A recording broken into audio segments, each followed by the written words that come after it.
Es un placer recibir a Leonardo Borges, historiador, escritor, docente de historia y bajista también. ¿Cómo anda, Caio? ¿Cómo Leo? ¿Todo bien, muchas gracias por invitarme. Vamos a conocer contigo la historia secreta de Montevideo. Y antes de arrancar y de concentrarnos en Montevideo, uno se pregunta, la mayoría de las ciudades deben tener una historia secreta, ¿no? Sin duda, porque en realidad la historia secreta a veces pasa por el lado de que las historias nacionales tienen un relato, ¿no? En la escuela lo aprendemos, lo repetimos en el liceo muchas veces, y ese relato obviamente que está hecho de memoria, de recuerdos y también de olvidos, ¿no? Porque los olvidos forman parte también de la historia. ¿Son olvidos? ¿Qué querés olvidar? U olvidos entrecomillados. Entrecomillados, porque, a ver, si yo te digo, bueno, ¿qué estudian nuestros gurises hoy en día en el liceo? Y yo te digo que hay olvidos, y hay olvidos grandes, como por ejemplo Sal si puedes, como por ejemplo la Guerra del Paraguay, ¿no? Que en realidad todos sabemos que existen, pero los colocamos un poquito guardados, escondidos, ¿no? Y de ahí viene la historia escondida, que es una saga de libros que yo escribí, porque siempre hay detrás de ese olvido una intención. ¿Por qué querés olvidar? Y en la historia de Montevideo creo que es un olvido. La historia misma de la fundación de Montevideo es un olvido. Pues sabes que yo me pregunto a veces, ¿no?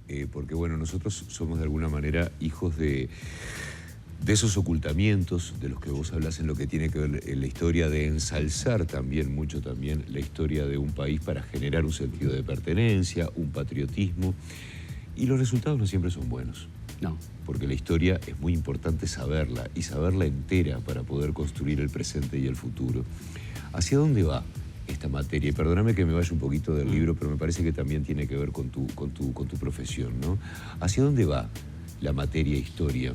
Porque me parece que es justamente, ¿no? Es ese punto tan importante en la formación de una sociedad. Mira, hoy en día, digamos que la disciplina historia es una gran pregunta, porque es una pregunta para reflexionar en momentos de transformación educativa, justamente. La disciplina historia, en realidad, históricamente, valga la redundancia, lo que hacía era llenar, ¿verdad?, al alumno de fechas, ¿no? Creo que en nuestra generación vos repetías el versito y estaba bien, ¿no? Claro. La historia según el manual y eso estaba bien. Hoy en día, en el cual a través de no solo Google, no solo Wikipedia, sino hoy la inteligencia artificial, vos vas y le decís, haceme la historia del Uruguay y te escribe una historia original del Uruguay, ¿tá? Entonces, hoy en día me parece que el desafío de la historia en los salones tiene que ver con enseñar o por lo menos darle las herramientas al chiquilín para poder analizar un documento, cotejar fuentes, poder generar él mismo un relato a partir de las fuentes, ¿verdad? Y eso es muy difícil, los profesores lo intentan hacer, pero es acotado el tiempo que tienen de clase, obviamente, y además tenés un programa que los inspectores te obligan a que lo termines. Por lo tanto, si vos te quedás, no sé, 2 semanas tratando de analizar 2 documentos encontrados sobre el mismo hecho, te van a decir, los inspectores te van a decir, no, mirá, te falta dar esto, apurate, ¿no? Entonces, me parece que el desafío de la historia como una disciplina, que es una disciplina, no es que sea más importante que el resto, pero por ejemplo, si mañana cambian los programas de matemáticas, a nadie le importa. Pero si mañana cambian los programas de historia, van a aparecer todas las voces que te puedas imaginar. Lo que pasa, Leo, que convengamos que en la historia están, vienen entreveradas las diferentes ideologías. Totalmente. Nuestros diferentes partidos. Ya te diría que todos tradicionales a esta altura del partido, sí, porque ya está. Y bueno, y sus intereses también en lo que se conozca o no de la historia. Entonces, es una materia muy delicada. Por eso, mirá, te voy a contar una historia rápidamente. Hace muchos años yo trabajaba en un colegio privado y tenía 2 nietos de un expresidente. Entonces, lo que me tocó dar, en aquel momento 6º año de liceo, se daba solo historia nacional, ¿tá? Ahora cambió. Y entonces teníamos que analizar la fecha de nacimiento del Uruguay. Viste que hay como 3 fechas, 1825, 1828 y 1830. Entonces lo que hicimos fue trabajar documentos, ¿no? Y cada uno, en la pregunta final del escrito era, bueno, ¿cuál es la fecha de nacimiento del Uruguay? Estaban todas bien si las sabías de alguna manera justificar. Y uno de los nietos del expresidente, que es colorado, me pone el 25 de agosto de 1825, que es una fecha blanca, ¿no? Y entonces me pareció súper raro. Digo, si tu abuelo se entera, te va a matar, porque es un defensor de 1830. Pero a lo que voy es que uno no, en el relato histórico, o sea, o por lo menos en la materia disciplina historia, no hay algo bien o algo mal. Lo que hay de alguna manera son diferentes relatos basados en documentos y análisis. Si está bien hecho el análisis, está bien. Hay historiadores blancos, hay historiadores colorados, hay historiadores socialistas, y cada uno de ellos no es que tenga la verdad, sino que lo que tiene de alguna manera es un desarrollo argumental basado en documentos que es absolutamente aceptable, ¿se entiende? No es que exista la historia. Está clarísimo. A la gente le encanta decir tipo, cuenta la verdad. ¿Qué es la verdad? ¿Se entiende? Está clarísimo. Este libro tiene en su tapa a Zabala, Sí. histórico fundador de la ciudad Totalmente. de Montevideo, tapándose la boca. Sí. ¿Se tapa la boca para no decir lo que sabe o es censurado Zabala en lo que sabe? Bueno, tiene un doble juego. Esta tapa, que es, digo, hace un tiempo esta parte, Nico Barcia, músico también, es quien hace mis tapas, y siempre logra que dialogue la tapa con el contenido. Y en este caso, bueno, cuando uno piensa, uno dice Zabala, toda la gente en qué piensa, en los caramelos, y no en la fundación, en el desarrollo, ¿no? Entonces, la idea era poner algo iconográfico fuerte, que dijéramos, bueno, esto es lo que nosotros se nos viene a la mente cuando pensamos en Zabala. Y lo otro es, bueno, ¿por qué se tapa la boca? Bueno, porque es la historia secreta, no quiere contar algo. Pero al mismo tiempo también, a Zabala le faltaba un brazo.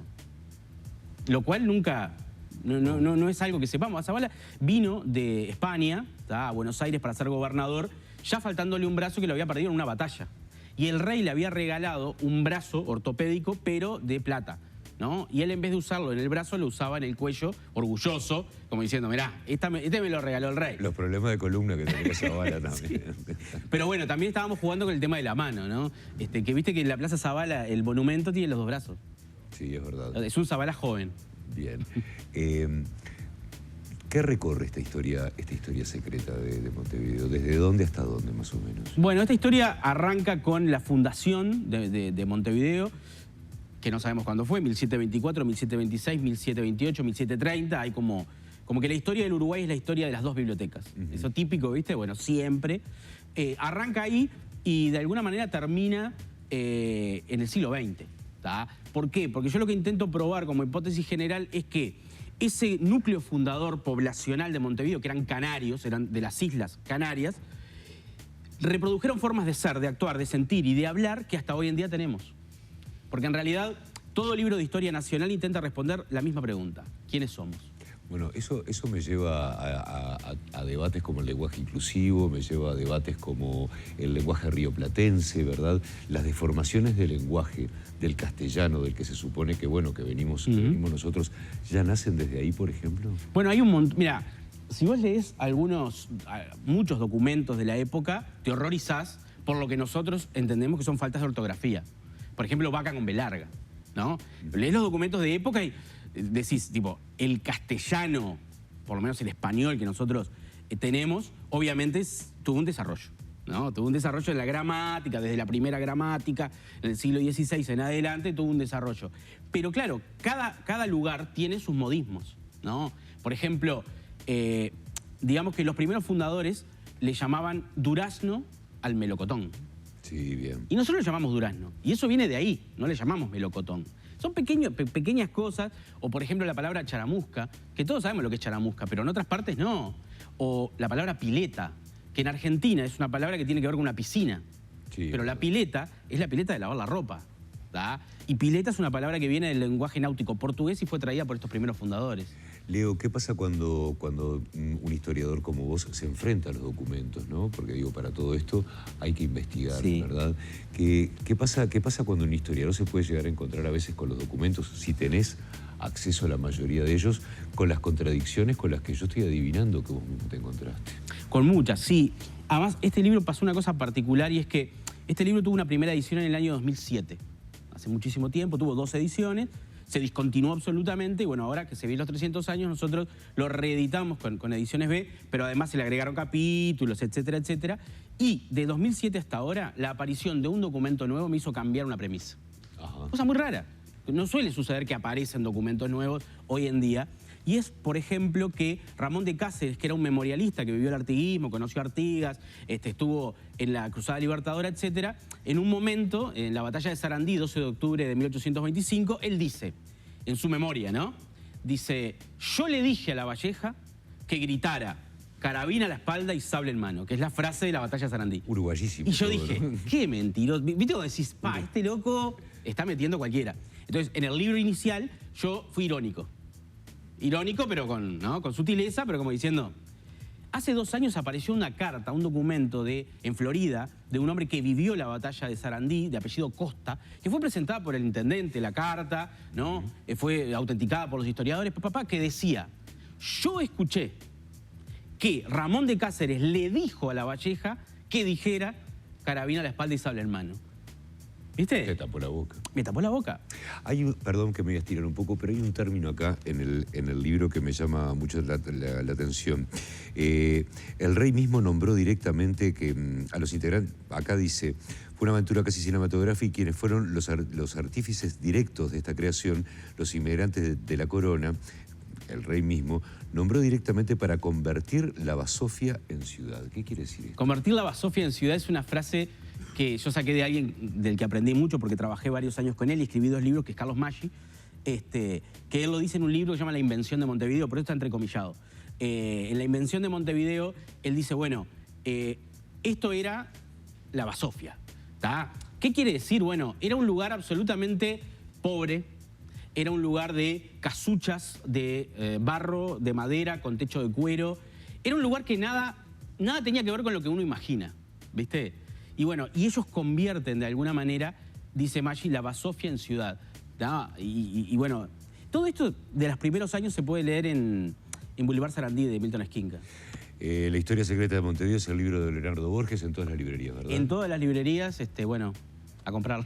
Un placer tenerte acá como siempre, Leonardo. Muchas gracias. Nos vamos rapidito al móvil, por favor.